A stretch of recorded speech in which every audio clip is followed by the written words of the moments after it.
Hello students. तो आज हम आप लोगों को बताएंगे कि जो बीएससी फर्स्ट सेमेस्टर का जो केमिस्ट्री का सब्जेक्ट है उसमें जो है क्वेश्चंस कैसे आएंगे, है ना।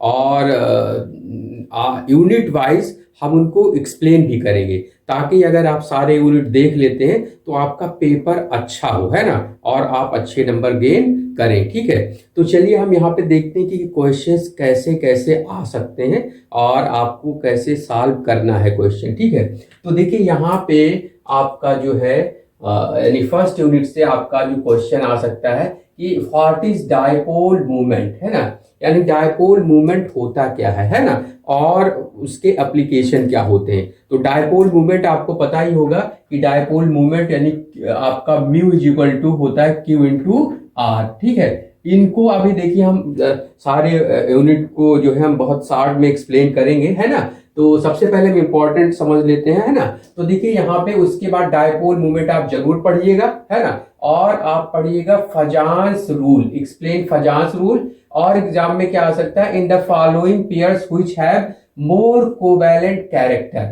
यहाँ पे देखिए मोर कोवैलेंट कैरेक्टर भी पूछ सकता है या मोर आयनिक कैरेक्टर भी पूछ सकता है। ठीक है, तो देखिए यहाँ पे आपका ये पेयर्स दिए हुए LiCl KCl, और दूसरा पेयर है KCl और AgCl, है ना।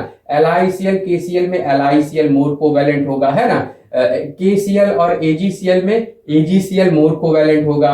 BCl3 और आपका CCl4 में CCl4 मोर कोवैलेंट होगा। जिंक सल्फाइड और जिंक ऑक्साइड में जिंक सल्फाइड मोर कोवैलेंट होगा। ठीक है, तो अभी देखिए यूनिट वाइज में अगर आप इसको वीडियो देखेंगे तो वहां पे आपको ये जरूर मिलेगा कि कैसे कोवैलेंट ज्यादा है ना। अगर आयनिक पूछता है तो जस्ट इसका उल्टा कर देंगे, तो LiCl मोर कोवैलेंट है तो आयनिक कौन सा होगा, KCl ज्यादा आयनिक होगा। इसी तरह यहाँ पे KCl आयनिक होगा AgCl के कंपेयर में। ठीक है, तो यहाँ पे उल्टा कर देंगे, है ना। और एक क्वेश्चन क्या है इंपॉर्टेंट, बहुत इंपॉर्टेंट है कि लैटिस एनर्जी पूछ सकता है, व्हाट इज लैटिस एनर्जी। और यहाँ पे कि बोर्न हैबर साइकिल क्या है ना।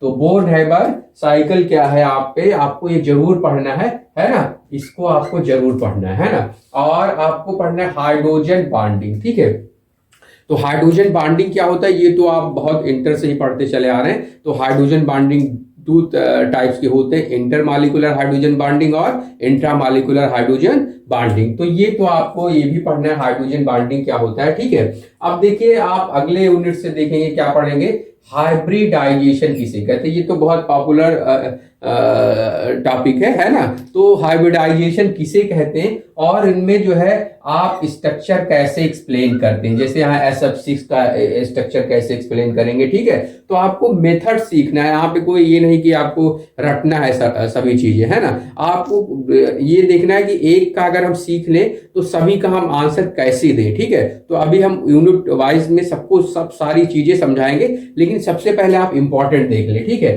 तो ये SF6 का जैसे कोई आ जाएगा एग्जाम में, हाइब्रिडाइजेशन क्या है और इन कंपाउंड्स के स्ट्रक्चर को एक्सप्लेन करिए। ठीक है, तो ये इस तरह क्वेश्चन आ सकता है। और क्वेश्चन क्या आएगा कि पूछ सकता है कि व्हाट इज बेस्पर थ्योरी। बेस्पर थ्योरी से हम मॉलिक्यूल के शेप को डिटरमाइन करते हैं। तो मॉलिक्यूल के शेप को अगर वो पूछेगा तो बेस्पर थ्योरी से पूछेगा। ठीक है, तो बेस्पर थ्योरी से आपको शेप बताना होगा, जैसे H2O, SF4, NH3, ClF3, इन सब का एग्जाम में क्या पूछ सकता है, शेप पूछ सकता है। जैसे लॉन्ग आंसर में आया तो 2 3 साथ में पूछ सकता है, शॉर्ट में आया तो हो सकता है एक ही पूछे। ठीक है, तो आपको कई सारे आपको यहाँ पढ़ने हैं, 4 5 पढ़ लेने, ताकि अगर लॉन्ग में भी पूछे 3 4, अगर 2 3 पूछ ले तब भी आप कर लें। ठीक है, तो यहाँ पे बेस्पर थ्योरी से आपको शेप डिटरमाइन करने को यानी पूछ सकता है। ठीक है, और क्या देखिए molecular orbital theory, what is molecular orbital theory, हम बहुत शॉर्ट में वीडियो बना के इसमें इसी में ऐड कर देंगे। ठीक है, आप उस वीडियो को जरूर देखिएगा ताकि आपको सारी चीजें क्लियर हो जाए, है ना। और बहुत समय का नहीं होगा, आप बस 3 4 घंटे अगर ये वीडियो देख लेंगे तो आपको पूरा सिलेबस आपको क्लियर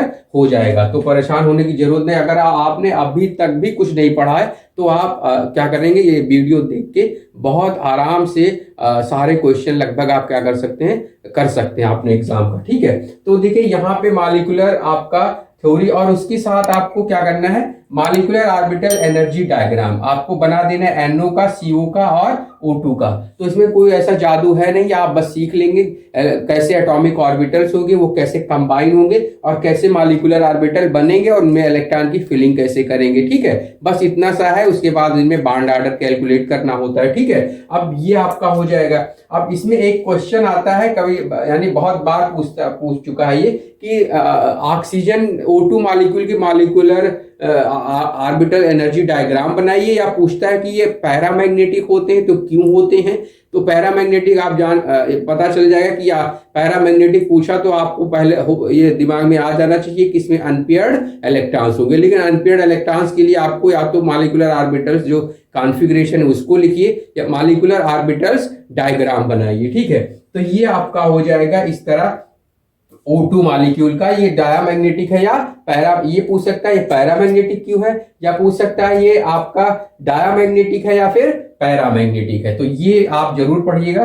अब देखिए यहाँ पे एक क्वेश्चन ये आ सकता है, ये पूछ सकता है कि कोई कंपाउंड ज्यादा स्टेबल है, यानी कोई स्पीशीज ज्यादा स्टेबल है, कोई कम स्टेबल है, तो ऐसा क्यों होता है। ठीक है, तो यहाँ पे देखिए आपका क्या है, यहाँ पे ये पूछ सकता है give the decreasing order of stability of following sets, है ना। जैसे हमने यहाँ सेट बना दिए, ऑक्सीजन हो गया यानी O2 हो गया, O2 प्लस हो गया, O2 माइनस हो गया, O2 2 माइनस हो गया। तो इनमें हमें क्या करना होता है, बॉन्ड ऑर्डर कैलकुलेट करना होता है, और जिसका बॉन्ड ऑर्डर ज्यादा होता है तो उसकी स्टेबिलिटी उतनी ज्यादा होती है। ठीक है, तो देखिए यहाँ पे आप इस यूनिट में अभी आप इसको जरूर पढ़िएगा, ताकि आपको शॉर्ट ट्रिक भी पता चल जाएगा कि कैसे इसको हम अरेंज करेंगे। ठीक है, तो जैसे NO हो गया, NO प्लस हो गया, NO माइनस हो गया, तो आपको यहाँ पे इसकी स्टेबिलिटी ऑर्डर को अरेंज करना होगा। ठीक है, अब देखिए यहाँ पे अगला क्वेश्चन क्या आ सकता है, what is ionization potential and electron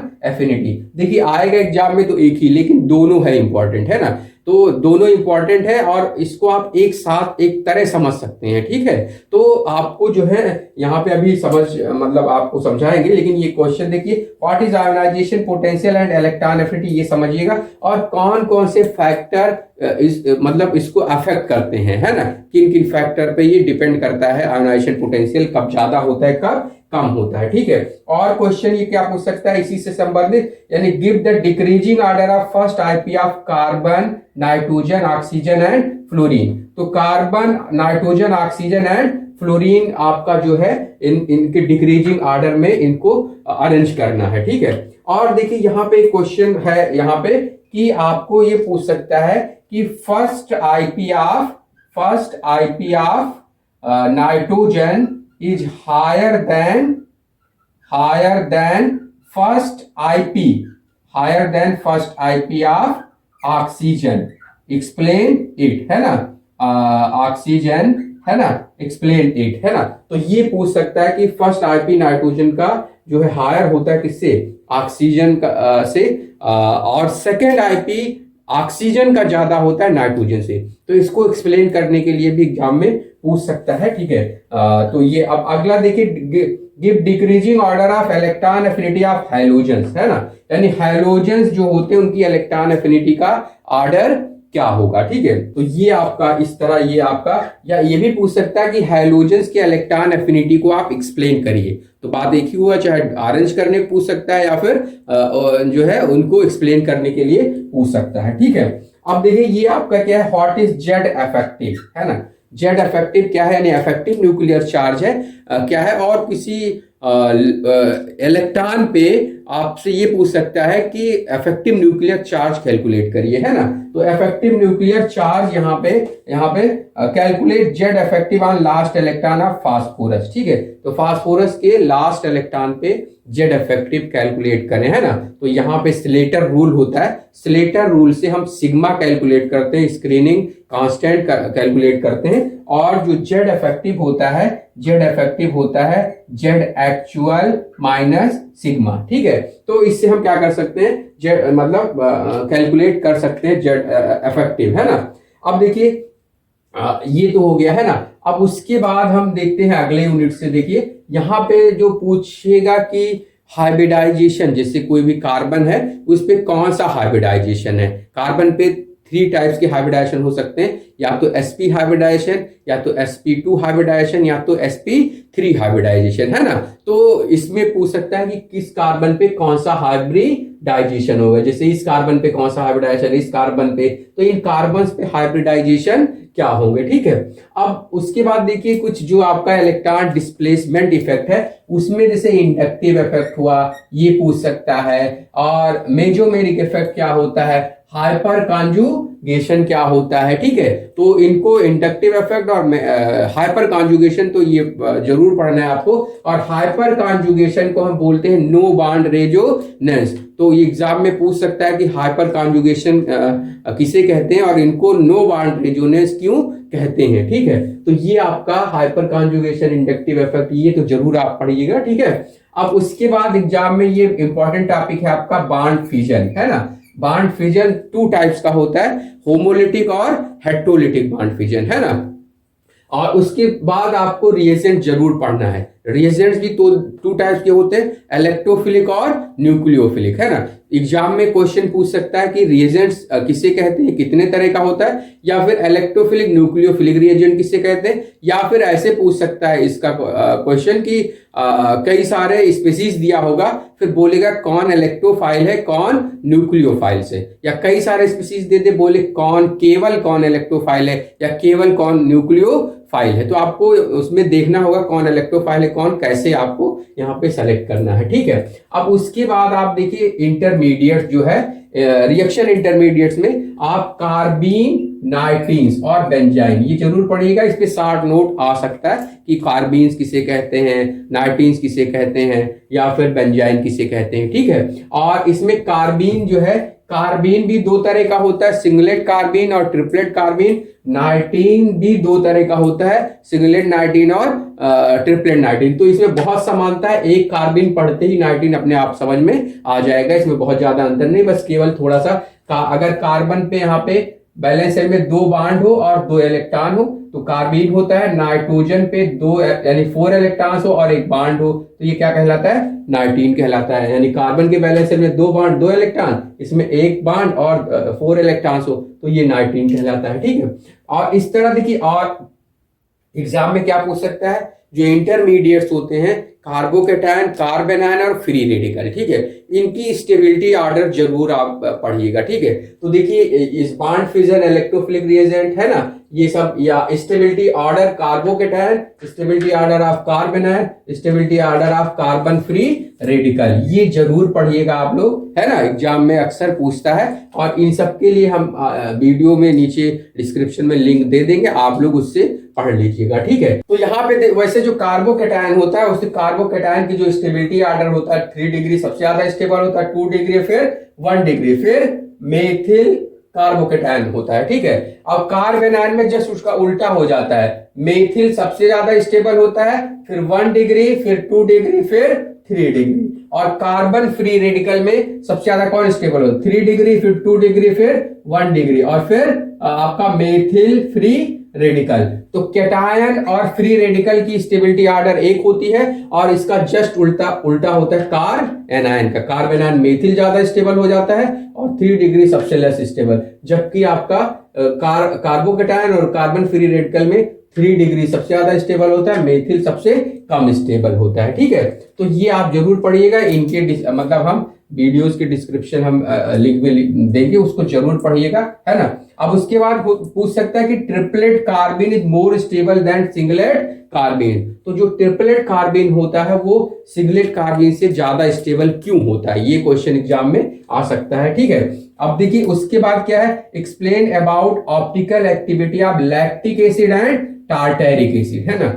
lactic acid और टार्टेरिक एसिड के बारे में पूछ सकता है कि लैक्टिक एसिड की ऑप्टिकल एक्टिविटी एक्सप्लेन करिए, या फिर टार्टेरिक एसिड की ऑप्टिकल एक्टिविटी के बारे में एक्सप्लेन करिए। लैक्टिक एसिड कितने फॉर्म में पाया जाएगा, एक फॉर्म में या 2 फॉर्म में, या कितने फॉर्म में, वैसे टार्टेरिक एसिड कितने फॉर्म्स में होगा, 1 2 3 या 4, कितने जितने भी। तो ये एग्जाम में इस तरह क्वेश्चन पूछ सकता है ना। अब अगला क्या, व्हाट इज कॉन्फिगरेशन। कॉन्फ़िगरेशन पूछ सकता है एग्जाम में कि कॉन्फ़िगरेशन क्या होता है। कॉन्फ़िगरेशन 2 तरह के होते हैं, रिलेटिव कॉन्फ़िगरेशन और एब्सोल्यूट कॉन्फ़िगरेशन, ठीक है। और ये सबसे इंपॉर्टेंट ये टॉपिक है आपका, व्हाट इज कन्फॉर्मेशन, है ना, and explain conformations of normal butane, है ना। तो ये तो आप जरूर पढ़ना, कन्फॉर्मेशन किसे कहते हैं और नॉर्मल ब्यूटेन का कन्फॉर्मेशंस में एक्सप्लेन करना है। इसमें होते हैं एंटी स्टैगर्ड, गॉच, और होता है इक्लिप्स और fully eclipsed. Anti staggered normal butane का सबसे ज्यादा स्टेबल होता है, उसके बाद गॉच कन्फॉर्मेशन होता है, उसके बाद जो है आपका इक्लिप्स, और सबसे नीचे चला जाता है फुली इक्लिप्स्ड, है ना। सबसे ज्यादा कौन सा, एंटी स्टैगर्ड, उसके बाद जो आता है यानी लेस स्टेबल होता है गॉच, और लेस स्टेबल होता है इक्लिप्स, और सबसे लेस स्टेबल होता है फुली इक्लिप्स्ड, है ना। तो ये तो आप पढ़ेंगे आप अभी वीडियो में, है ना। अब देखिए उसके बाद आप give decreasing order of following conformations of cyclohexane, है ना। तो साइक्लोहेक्सेन की कन्फॉर्मेशंस का स्टेबिलिटी ऑर्डर यहाँ पे पूछ सकता है। कई सारे कन्फॉर्मेशंस दिए हो, उसमें पूछे कौन सा ज्यादा स्टेबल होगा, या फिर ये पूछ सकता है कि ट्विस्ट बोर्ड से ज्यादा स्टेबल होता है ना। ट्विस्ट बोर्ड कन्फॉर्मेशन से ज्यादा स्टेबल होता है, तो क्यों होता है, ठीक है। तो इसमें देखिए स्टेबिलिटी ऑर्डर जो होता है, सबसे ज्यादा चेयर होता है, चेयर कन्फॉर्मेशन सबसे मोर स्टेबल होता है, उसके बाद ट्विस्ट बोर्ड आता है, चेयर पहले नंबर पे, ट्विस्ट बोर्ड दूसरे नंबर पे, बोर्ड तीसरे नंबर पे, और ये चौथे नंबर पे। यानी चेयर सबसे ज्यादा स्टेबल होगा, और सबसे लेस स्टेबल कौन सा होगा, हाफ चेयर कन्फॉर्मेशन सबसे लेस स्टेबल होगा, है ना। अब ट्विस्ट बोर्ड से ज्यादा स्टेबल होगा, ऐसा क्यों, तो ये आपको एक्सप्लेन करना होगा, ठीक है। अब देखिए अगला क्वेश्चन इस तरह आ सकता है, व्हाट इज ज्योमेट्रिकल आइसोमर्स या मेरिज। ये ज्योमेट्रिकल आइसोमेरिज किसे कहते हैं, या आइसोमर्स क्या होते हैं। और उसमें ये पूछ सकता है कि कई सारे कंपाउंड दिए हो इन द फॉलोइंग कुछ शो ज्योमेट्रिकल आइसोमेरिज, यानी कौन से कंपाउंड ज्योमेट्रिकल आइसोमेरिज शो कर सकते हैं। तो एल्कीन ज्योमेट्रिकल आइसोमेरिज शो करते हैं जिनके डबल बॉन्डेड कार्बन पे दो डिफरेंट ग्रुप हैं, तो वो शो करेगा। जैसे यहाँ पे क्या है, दोनों कार्बन पे डबल बॉन्डेड कार्बन पे, यहाँ पे इस पे सेम है, इस पे डिफरेंट है, तो मतलब दोनों कार्बन पे दो डिफरेंट ग्रुप होने चाहिए, ऐसा है नहीं, तो ये नहीं शो करेगा, है ना। इस पे देखो CHCl मतलब इस पे भी दो डिफरेंट ग्रुप, इस पे भी, तो ये शो करेगा, ठीक है। ये वाला देखो CHCH3, इस पे दो डिफरेंट ग्रुप, CH3, इस पे भी दो डिफरेंट ग्रुप, तो ये भी शो करेगा। इस पे देखो CH3 whole twice C double bond CH2, तो इधर भी दो समान, ये भी इधर भी दो समान, तो ये शो नहीं करेगा, ठीक है। और एक और सबसे इंपॉर्टेंट, ये आपको पढ़ना ही पढ़ना है, difference between conformation and configuration. Conformation और कॉन्फिगरेशन में क्या अंतर होता है, ठीक है। इस तरह आप यहाँ पे पढ़ लीजिएगा, है ना। और देखिए यहाँ पे अगला जो क्वेश्चन है, RS कॉन्फिगरेशन, और कौन सा, EZ कॉन्फिगरेशन, है ना। ये आप जरूर पढ़िएगा। अब इसके भी वीडियो का डिस्क्रिप्शन हम लिंक में डालेंगे, है ना। इसको आप जरूर देखिएगा, क्योंकि इससे एग्जाम में क्वेश्चन आ सकता है, ठीक है। और उसके बाद आपको देखना है क्या, व्हाट इज, देखिए कंप्यूटर में आपका क्या है, और इसमें जो स्टीरियो आइसोमर्स में ये दो एनांसियोमर्स और डाइस्टीरियोमर्स किसे कहते हैं, ना। एग्जाम में ये आ सकता है, दो क्वेश्चन मतलब दो फिगर दिए हों, तीन या स्ट्रक्चर दिए हों, उनमें बोले कि कौन एनांसियोमर्स हैं, कौन डाइस्टीरियोमर्स हैं। तो एनांसियोमर्स वो होते हैं जो एक दूसरे के non super imposable mirror image हो, तो एनांसियोमर्स होते हैं, और अगर वो एक दूसरे के मिरर इमेज ना हो तो वो फिर डाइस्टीरियोमर्स होते हैं, ठीक है। तो ये आप पढ़ लीजिएगा, ठीक है। और कंप्यूटर में देखिए आपको क्या पढ़ लेना है, कंप्यूटर में आपको पढ़ लेना है हार्डवेयर सॉफ्टवेयर क्या होता है ना। कंप्यूटर के कितने पार्ट्स होते हैं, जैसे इनपुट, आपका आउटपुट, और आपका सेंट्रल प्रोसेस यूनिट CPU, है ना। तो इस तरह जो है आपके कितने पार्ट्स होते हैं, सबको क्या करिएगा, पढ़ लीजिएगा, ठीक है। और इनपुट आउटपुट यूनिट क्या होता है ना। डेसिमल को आप जो है बाइनरी नंबर में कन्वर्ट कैसे करिएगा, ये भी बहुत पढ़ लीजिएगा, एग्जाम में आ सकता है, डेसिमल को बाइनरी में कैसे कन्वर्ट करेंगे, ठीक है। और थोड़ा सा आप एक चीज ये पढ़ लीजिएगा, रिएक्शंस भी पढ़ लीजिएगा, टाइप्स ऑफ रिएक्शंस, है ना। अब वैसे जनरल इसको पढ़ लीजिएगा, टाइप्स ऑफ रिएक्शंस, वैसे वीडियो में अभी हम डिस्क्राइब करेंगे टाइप्स ऑफ रिएक्शन कितने तरह के होते हैं, है ना। रिएक्शंस इन जनरल 4 टाइप्स के होते हैं, सब्स्टिट्यूशन रिएक्शन, एडिशन रिएक्शन, और एलिमिनेशन रिएक्शन, और रीअरेंजमेंट रिएक्शन, है ना। तो और जो है इसमें आप लोग जो है वांडर वाल फोर्सेस और आबाउ प्रिंसिपल, ये जो आपका है van der Waals forces about principal unit first का है, ये भी इंपॉर्टेंट है, इसको भी एक बार आप लोग पढ़ लीजिएगा, ठीक है। और कंप्यूटर में जो है कंप्यूटर लैंग्वेज आप लोग पढ़ लीजिएगा। कंप्यूटर में आप लोग कंप्यूटर लैंग्वेज जो होते हैं कितने तरह के होते हैं, जैसे मशीन लैंग्वेज होता है, असेंबली लैंग्वेज होता है, हाई लेवल लैंग्वेज होता है ना। तो इन लैंग्वेजेस को आप लोग पढ़ लीजिएगा, ठीक है। और कुछ जो है फुल फॉर्म जैसे होते हैं आपके जो है कंप्यूटर में, जैसे रैम हो गया, रैम का फुल फॉर्म क्या होता है, रैंडम एक्सेस मेमोरी। आपका रोम का फुल फॉर्म क्या होता है ना, रीड ओनली मेमोरी होता है ना। और ऐसे आपका जो है डब्ल्यू डब्ल्यू आपका इसका फुल फॉर्म क्या होता है, ठीक है। एच टी टी टी इसका फुल फॉर्म क्या होता है, ठीक है। और इस तरह जो आपके बहुत सारे हैं, है ना। तो जो है जैसे कोबाल हो गया है ना, ये आपका जो है लैंग्वेज है, हाई लेवल लैंग्वेज है। फोर्टान हो गया, ठीक है। ये इनके सब जो है फुल फॉर्म क्या होते हैं। तो आप कुछ फुल फॉर्म भी ऐसे सीख लीजिए। और अगर अभी तक आप लोगों ने चैनल को सब्सक्राइब नहीं किया है तो चैनल जरूर सब्सक्राइब कर लीजिए और आप बेल आइकन को प्रेस कर लीजिए, ताकि इस तरह वीडियो हम और बना सकें आप लोगों के लिए।